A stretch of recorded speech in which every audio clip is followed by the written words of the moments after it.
Good morning दोस्तों, आप सभी का डिजिटल एकेडमी पर स्वागत है। और आज हम लोग प्रीवियस ईयर्स सीटेट का क्वेश्चन सॉल्व करेंगे।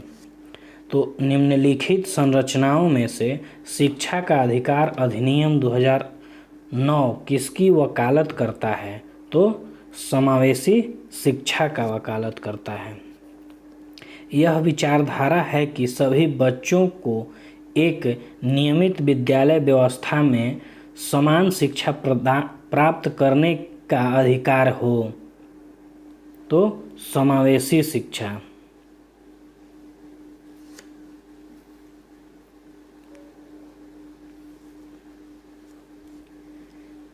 एक शिक्षक को चाहिए कि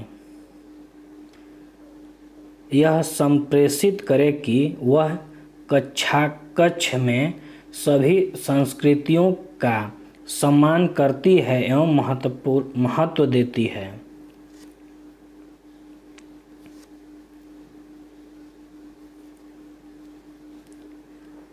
बच्चे प्रभावी रूप से सीखते हैं जब वे विभिन्न गतिविधियों एवं कार्यों में सक्रिय रूप से भाग लेते हैं।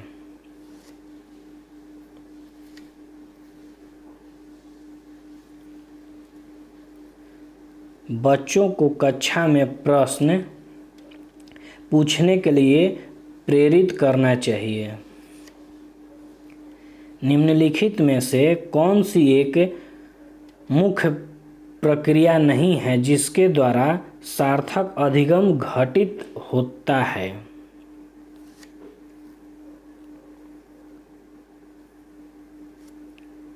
तो कंठस्करण एवं स्मरण।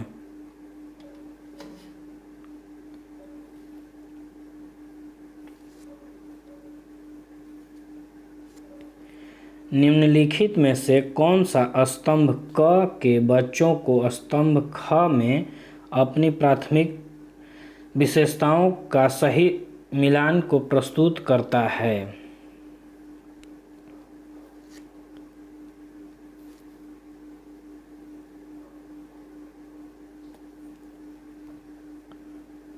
तो स्तंभ क, स्तंभ ख। प्रतिभाशाली, तो शीघ्रता से एवं स्वतंत्रता रूप से सीखने की योग्यता।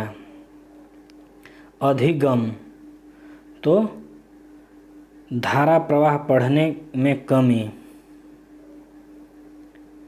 सृजनात्मक, तो मूल समाधान के बारे में।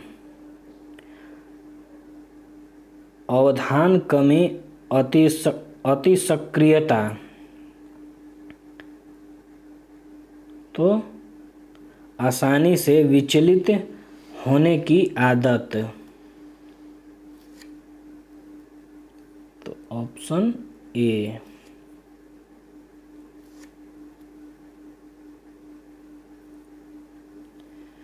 बच्चों की गलतियां अधिगम का एक भाग है तथा इसके विचारों में एक अंतर्दृष्टि देती है।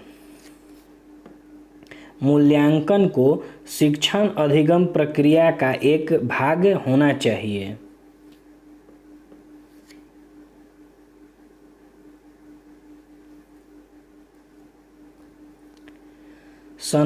संरचनात्मक दृष्टिकोण के अनुसार अधिगम है तो एक सक्रिय एवं सामाजिक प्रक्रिया।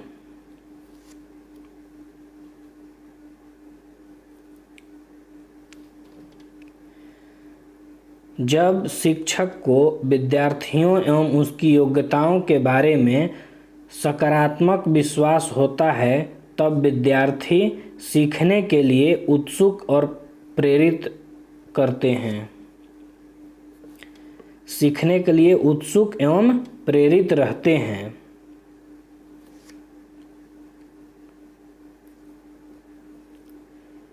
एक शिक्षक बच्चों को प्रभावी रूप से समस्या का समाधान करने में सक्षम बनाने के लिए किस तरह से प्रोत्साहित करती है। तो बच्चों को समस्या के बारे में सहजानुभूत अनुमान लगाने एवं बहुविकल्पों को देखने के लिए प्रोत्साहित करके।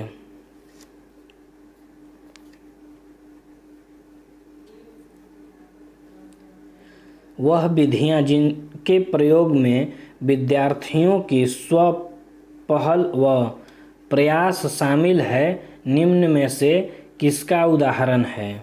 तो अधिगमकर्ता केंद्रित विधि। नीचे दिए हुए स्थिति किस सिद्धांत को दर्शाता है?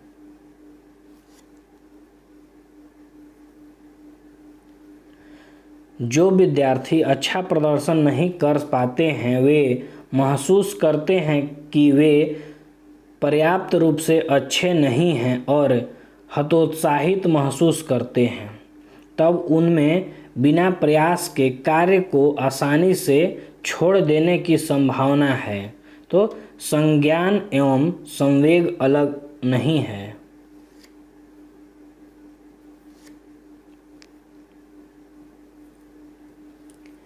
निम्नलिखित में से कौन प्राथमिक समाजीकरण माध्यम है? तो परिवार। जीन पियाजे के सिद्धांत का प्रमुख प्रस्ताव है कि बच्चों की सोच गुणात्मक रूप से वयस्कों से भिन्न होती है।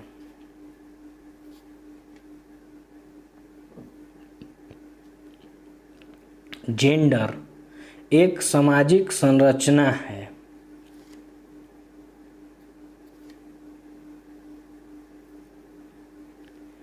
निम्नलिखित में से कौन विकास का व्यापक आयामों की सही पहचान करता है? तो शारीरिक संरचना, शारीरिक, संज्ञानात्मक, सामाजिक और संवेगात्मक।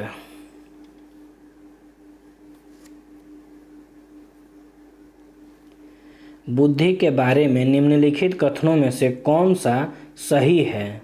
तो बुद्धि बहुआयामी है, जिसमें बुद्धि परीक्षणों के द्वारा पूर्ण रूप से परिमेय न की जाने वाली कई योग्यताएं शामिल हैं।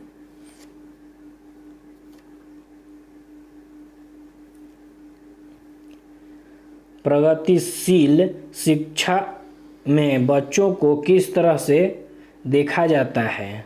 तो सक्रिय अन्वेषकों के रूप में। लेओ वाइगोत्स्की के अनुसार अधिगम एक सामाजिक गतिविधि है।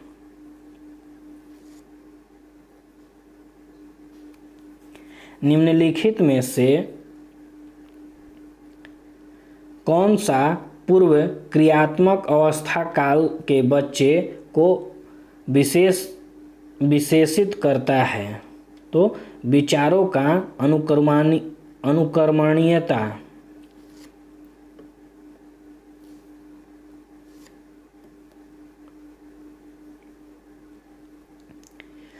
बच्चों और उनके अधिगम के संदर्भ में निम्नलिखित कथनों में से कौन सा सही है?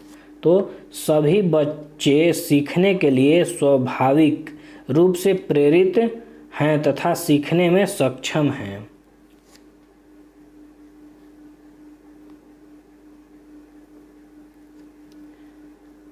चालक विकास की दर में व्यक्तिगत विविधताएं होती हैं, फिर भी चालक विकास का क्रम से तक होता है। तो अपरिष्कृत चालक विकास और परिष्कृत चालक विकास।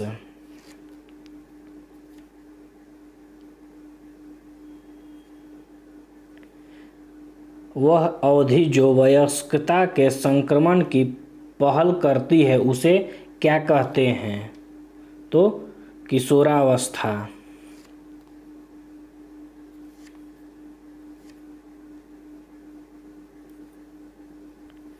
जीन पियाजे के अनुसार बच्चे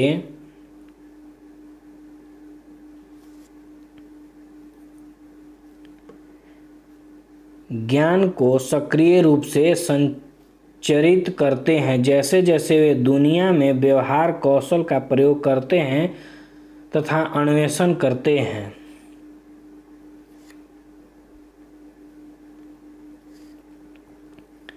मौखिक संवाद जो बच्चे अपने आप से करते हैं उन्हें लैव वाइगोत्स्की क्या कहते हैं? तो व्यक्तिगत वार्ता। खिलौने, पहनने की वस्तुएं, घरेलू सामग्री व्यवसायों एवं रंगों को विशिष्ट लिंग के साथ संबंधित करना क्या प्रदर्शित करता है? तो जेंडर रूढ़िवादिता।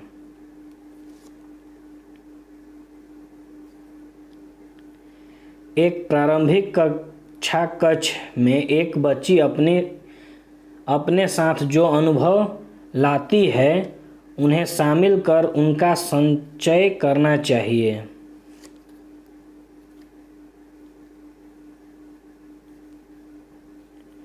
एक बच्चा तर्क प्रस्तुत करता है कि हिज को दवाई की चोरी नहीं करनी चाहिए। वह दवाई जो उसकी पत्नी की जान बचाने के लिए ज़रूरी है, क्योंकि यदि वह ऐसा करता है तो उसे पकड़ा जाएगा और जेल भेज दिया जाएगा। कोलबर्ग के अनुसार वह बच्चा नैतिक समझ कि किस अवस्था के अंतर्गत आता है? तो दंड एवं आज्ञापालन अभिविन्यास।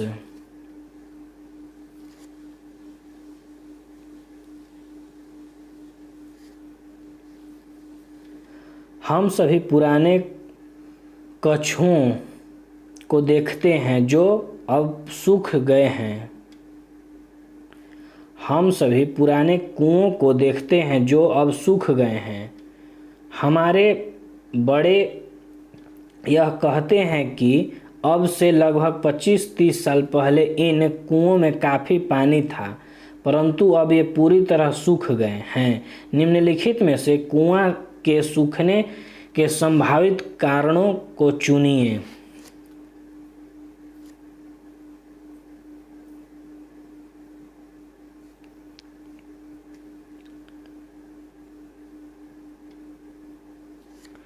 तो जिन झील तालाबों में वर्षा का पानी इकट्ठा होता था वे नहीं रहे। पेड़, कुआं और आसपास के क्षेत्र में की जमीन अब तोलदार सीमेंट से ढक दिया गया। कुआं का कोई उपयोग नहीं करता क्योंकि हर घर में टोटियां लगी हैं। भूमिगत पानी को खींचने के लिए कई विद्युत मोटर संचालित पंप लगाए गए हैं।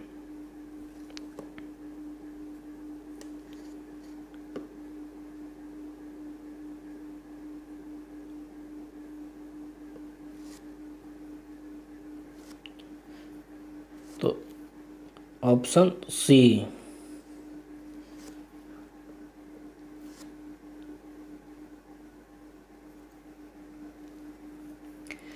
पर्यावरण अध्ययन के संकल्पनाओं और मुद्दों को विज्ञान और सामाजिक विज्ञान विषय के रूप में नहीं रखा गया क्योंकि इसके आयु वर्ग के बच्चों अपने परिवेश को समग्र रूप से देखते हैं।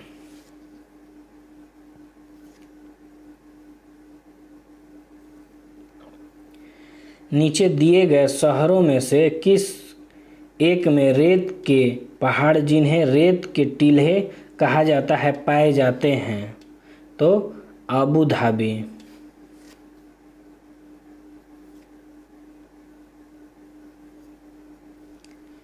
पर्यावरण अध्ययन के पाठ्यक्रम में उपविषयों के स्थान पर थीम को प्रस्तावित किया गया है क्योंकि बच्चों के स्थानीय परिवेश के मुद्दों से जुड़े हुए और अंततः संबंधित समझ के विकास के लिए।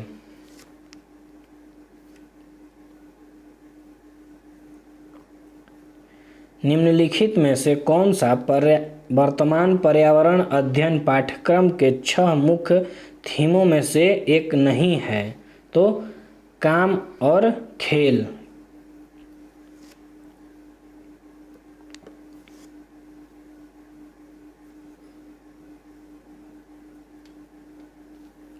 निम्नलिखित में से कक्षा 1 और 2 के लिए पर्यावरण अध्ययन विषय के संदर्भ में सच है। तो पर्यावरण अध्ययन से संबंधित मुद्दों और संबंधों का संपादन भाषा और गणित के माध्यम से होता है।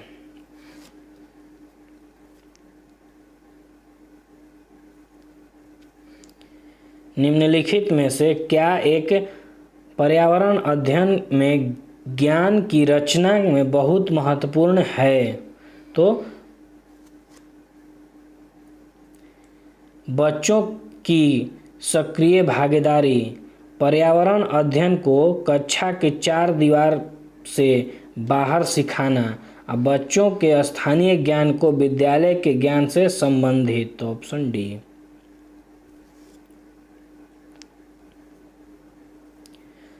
पर्यावरण अध्ययन में बच्चों को जोड़ने की सबसे प्रभावशाली युक्ति है। तो किस्से कहानी।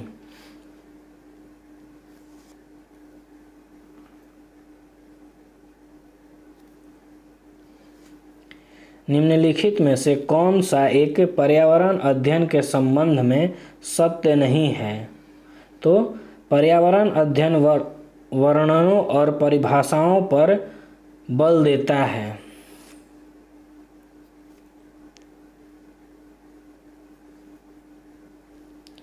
एक शिक्षक हमें क्रियाकलापों को करने के बाद प्रश्नों और चर्चाओं का संचालन करता है। क्रियाकलापों, प्रश्नों और चर्चाओं के संचालन करने का उद्देश्य है। तो बच्चों की प्रक्रिया कौशल का आकलन, बच्चों को खोजने का अवसर देना और बच्चों को अपनी अभिव्यक्ति का अवसर देना। तो ऑप्शन सी।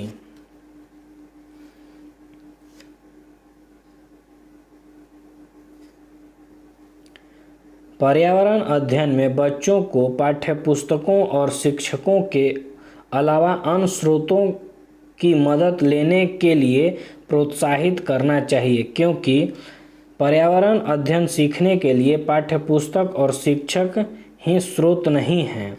यह पर्यावरण अध्ययन सीखने के लिए समुदायों और माता पिताओं की उपस्थिति का विकास करेंगे। यह शिक्षकों को बच्चों की पृष्ठभूमि को जानने का अवसर देंगे।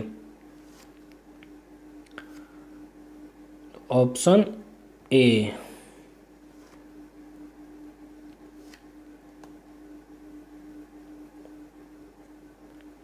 निम्नलिखित में से क्या पर्यावरण अध्ययन में आकलन के लिए संकेतक नहीं होना चाहिए?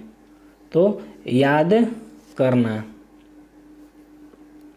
पर्यावरण अध्ययन में शिक्षक के द्वारा बच्चों को स्वयं अपने का आकलन करने के लिए अवसर देना चाहिए।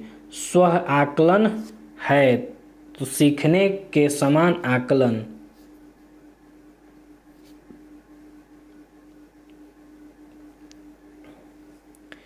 एक शिक्षक खाना किस प्रकार से खराब होता है पर एक प्रयोग करता है, तो यह सहपाठी अधिगम का समर्थन करता है।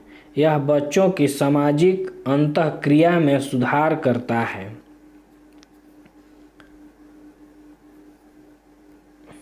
तो ऑप्शन डी।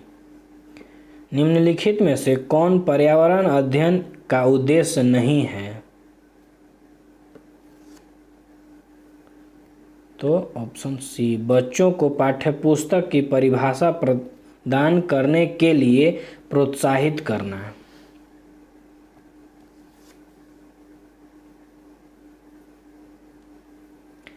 पर्यावरण अध्ययन में चित्र पढ़ना और महत्वपूर्ण क्रियाकलाप है। निम्नलिखित में से कौन से संकेतकों का बच्चों में आकलन चित्र पढ़ने के द्वारा हो सकता है? तो अवलोकन और अभिलेखन, अभिव्यक्ति, विश्लेषण। तो ऑप्शन ए।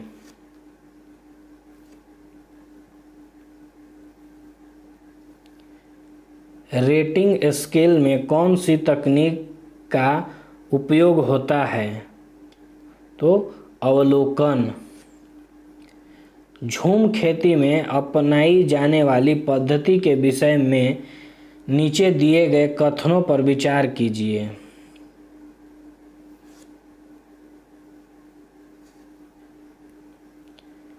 एक फसल प्राप्त करने के बाद जमीन को कुछ साल के लिए छोड़ देते हैं। इस जगह को बांस या खरपतवार आता है, जिसे उखाड़कर जला देते हैं। खरपतवार आदि को जलाने पर प्राप्त राख को खाद की तरह काम में लाते हैं। जब उस जमीन में खेती की बारी आती है तो बीज छोड़ने से पहले वह गहरा जोता जाता है। तो ऑप्शन डी।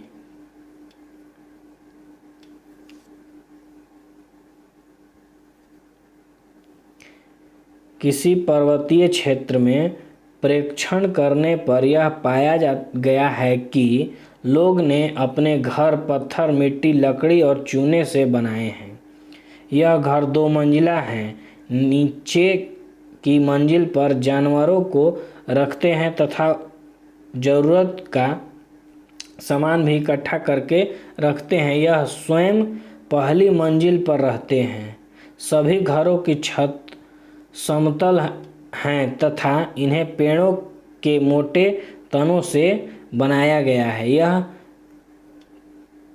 पर्वतीय क्षेत्र नीचे दिए गए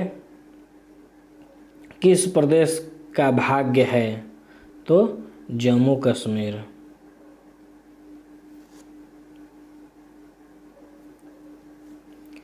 आमतौर पर यह माना जाता है कि रात में जागने वाले जानवर हर चीज को जिस रंग में देखते हैं वे रंग है। तो काला और सफेद।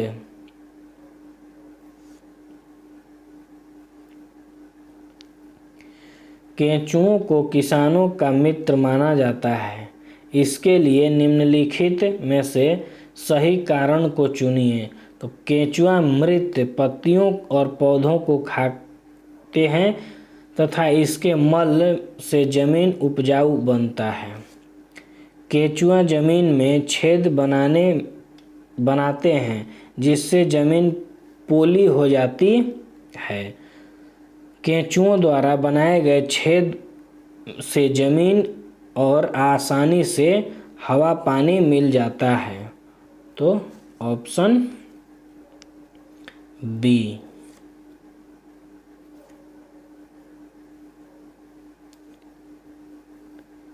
आदिवासी हजारों साल पहले से कांसे, ब्रांज की चीजें बनाते आए हैं। आज भी हमारे घरों में कांसे का उपयोग होता है।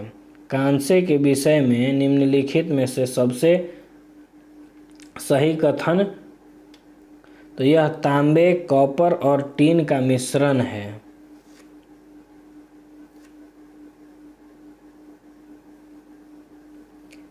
नारियल डली हुई किसी भी कड़ी में के साथ उबाल हुआ टेपियोका निम्नलिखित में से किस क्षेत्र का प्रिय भोजन है? तो केरल। निम्नलिखित में से त्योहार के उस समूह को चुनिए जिसे पूर्णिमा को मनाया जाता है। तो होली, रक्षाबंधन, गुरु नानक जन्म दिवस।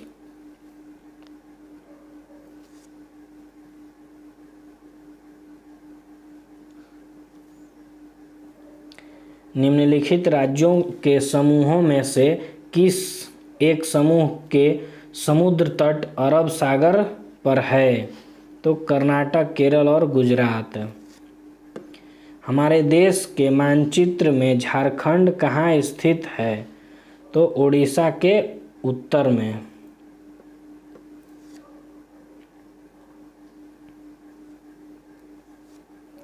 निम्नलिखित में से क्या पेट्रोलियम से प्राप्त नहीं होता? कोयला। कोई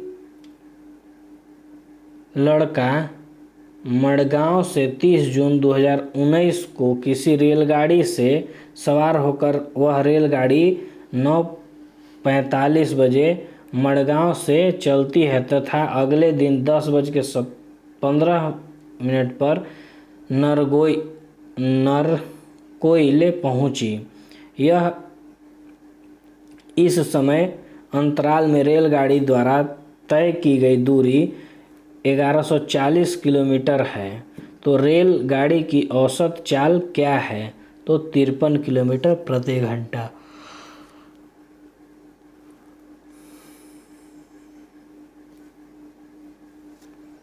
हमारे देश के एक जंगल में वहाँ के लोग आदिवासी को खेती के लिए जमीन ग्राम सभा द्वारा एक विशेष मात्रा यूनिट अथवा इकाई में जिलेटिन कहते हैं आवंटित की जाती है। टिन क्या है? तो वह भूमि जिस पर कोई किसान एक टिन बीज बोता है।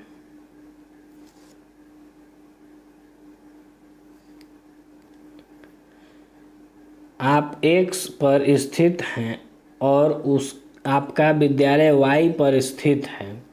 आपके घर से आपके विद्यालय तक जाने के लिए कोई सीधी सड़क नहीं है, अतः आप पहले A पर जाते हैं जो X के ठीक उत्तर में 30 मीटर दूरी पर है। फिर आप B पर जाते हैं जो A से ठीक पश्चिम में 40 मीटर दूरी पर है। फिर आप C पर जाते हैं जहां B के ठीक उत्तर में 30 मीटर की दूरी पर है और अंत में आप Y पर जाते हैं जहाँ पर अपने विद्यालय पहुँचते हैं जो C के ठीक पश्चिम 40 मीटर दूरी पर है। विद्यालय के सापेक्ष आपके घर की सही दिशा क्या है? तो दक्षिण पूर्व।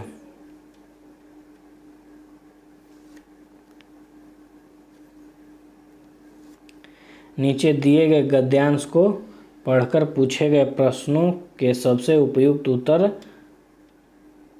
चुनें। मानव के मर्मस्थल से परोपकार और त्याग जैसे सद्गुणों की जागृति तभी हो पाती है जब वह अपने तुच्छ भौतिक जीवन के नगण्य समझ कर उत्साह उमंग के साथ दूसरों की सेवा शुश्रूषा तथा सत्कार करता है। यह कठोर सत्य है कि हम भौतिक रूप में इस संसार में सीमित अवधि तक ही रहेंगे। आपकी मृत्यु के बाद हमारे निकट संबंधी मित्र बंधु बांधव जीवन भर हमारे लिए शोकाकुल और प्रेमाकुल भी नहीं रहेंगे। दुख मिश्रित इस निर्बल भावना पर विजय पाने के लिए हमारे अंतर्मन में एक विचार उठता है कि क्यों न हम अपने सत्कर्मों और सद्गुणों का प्रकाश फैलाकर सदा सदा के लिए अमर हो जाएं। सेवा प्राप्ति अपनाकर हम ऐसे अवश्य कर सकते हैं। अपने निस्वार्थ व्यक्तित्व और परहित कर्मों के बल पर हम हमेशा के लिए मानवीय जीवन हेतु उत्प्रेरणा बन सकते हैं। अनुमान मनुष्य जीवन हेतु उत्प्रेरण बन सकते हैं। अनुमान मनुष्य जीवन के सद्गति प्रदान करने के लिए यह विचार नया नहीं है। ऐसे विचार सज्जन मनुष्यों के अंतर्मन में सदा उठता रहे हैं तथा उन्हें अपनाकर वे दुनिया में अमर भी हो गए हैं।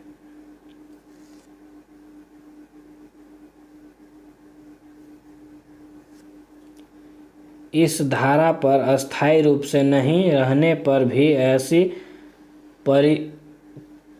परहितकारी कालांतर तक पूजे जाते रहेंगे। अमूल्य मनुष्य जीवन के सर्वश्रेष्ठ शिक्षा यही है। यही सिखाकर मनुष्य का जीवन आनंदमय और समृद्धिशाली हो सकता है। यदि इस प्रकार मानव जीवन उन्नत होता है तो यह पूर्ण संसार वर्गीकरण विस्तार ग्रहण कर लेते हैं। किसी भी मानव को आध्यात्मिकता का जो अंतिम ज्ञान मिलेगा वह भी यह शिक्षा देगा कि धर्म कर्म का उद्देश्य सत्कर्मों और सद्गुणों की ज्योति फैलाना है।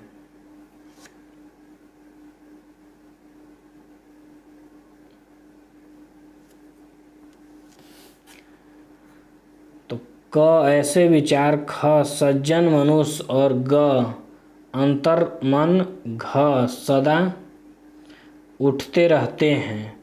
अनुच्छेद में प्रयुक्त उपयुक्त अशुद्ध वाक्य को 4 भागों में बांट दिया गया है, जिसमें एक भाग पहचानिए जिसमें अशुद्धि हो। तो ख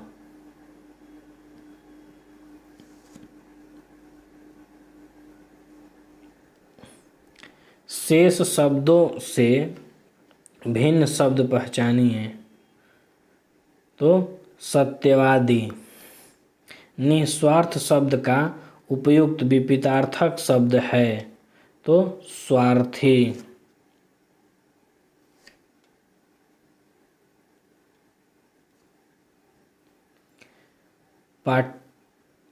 पाठ्यांश में प्रस्तुत आध्यात्मिकता शब्द किन उपसर्ग प्रत्ययों से बना है? तो अधिकता से। ऐसे परोपकारी लोग सदा पूजे जा रहे हैं जो सेवक वृत्ति अपनाकर परहित करते रहे हैं।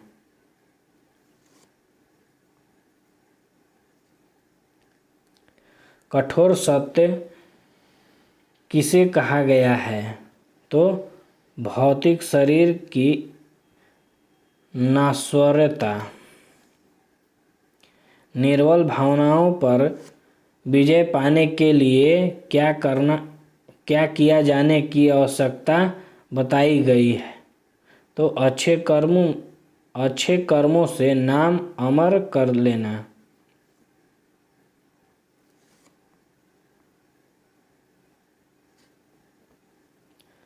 हमारा जीवन सदा प्रेरणा बन सकता है यदि हम निस्वार्थ भाव से परोपकार कर रहे हैं। धर्म के आचरण का उद्देश्य है तो अच्छा कर्म और गुणों का प्रकाश फैलाना।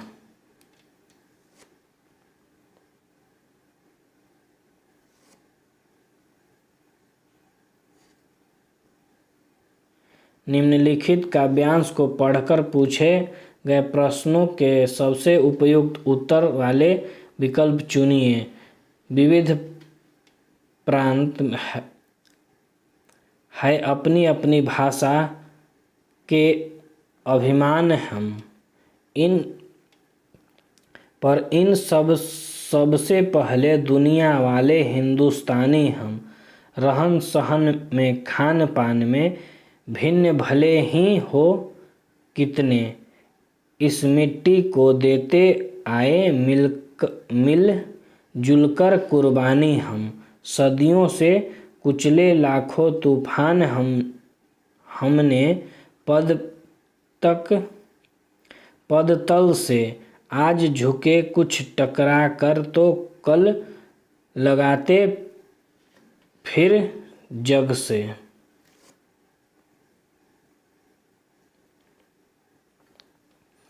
अंडमान से कश्मीर भले ही दूर दिखाई दे कितना, पर हर प्रांत जुड़ा है अपनी अनगिनत कोमल धागों से। जिस ओर बढ़ाए पग हमने, हो गई उधर भू नवन मंगल। आजाद वतन के बंदिशें, हर चरण हमारा है बादल। सदियों से कुचलने वाले लाखों तूफान हमने पद तल से। कथन में तूफान का भाव है तो कठिनाइयाँ।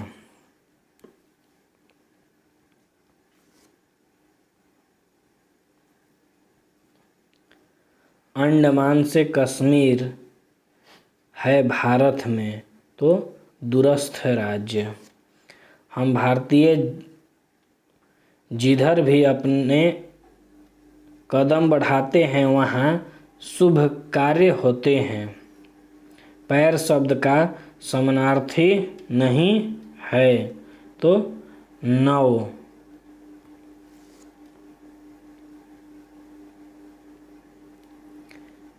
कविता के अनुसार विविधताओं के बारे में भी हम एक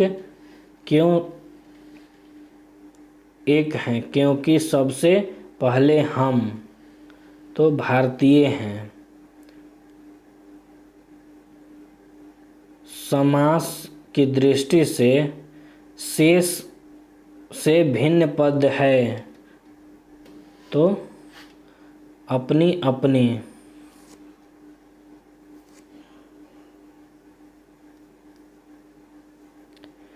प्राथमिक स्तर पर बच्चों की भाषा के आकलन में आप सर्वाधिक महत्व किसे देंगे? तो पोर्टफोलियो। पढ़ने की प्रक्रिया में सर्वाधिक महत्वपूर्ण है तो अर्थ।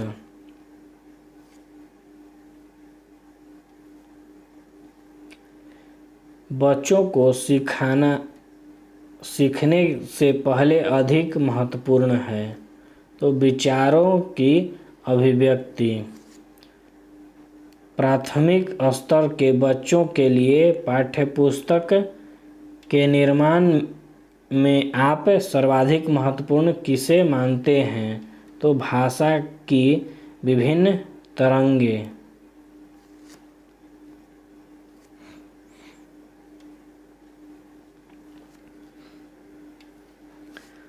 बहुभाषिक रक्षा में मातृभाषा प्रयोग को स्वीकार किया जाना चाहिए। भाषा सीखने सिखाने में सर्वाधिक महत्वपूर्ण है तो भाषा का समृद्ध परिवेश।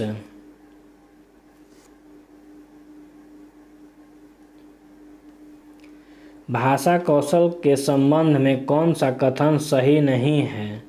तो भाषा कौशल एक क्रम में ही अर्जित किए जाते हैं। बच्चों के भाषा प्रयोग में होने वाली त्रुटियों के संबंध में कौन सा कथन उचित नहीं है?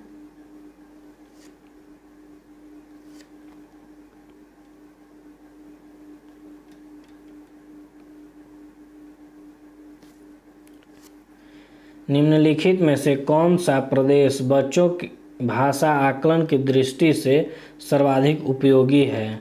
तो ईदगाह कहानी को अपनी भाषाओं में सुनाना। बच्चों में भाषा सीखने की क्षमता जन्मजात होता है।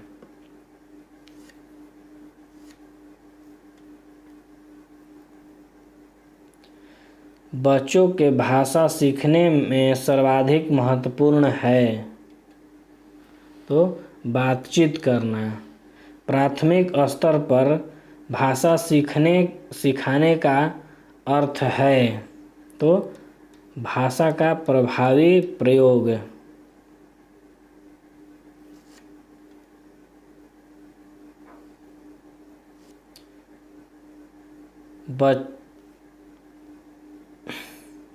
बच्चे सामाजिक अंतःक्रिया से भाषा सीखते हैं, यह विचार विकास है।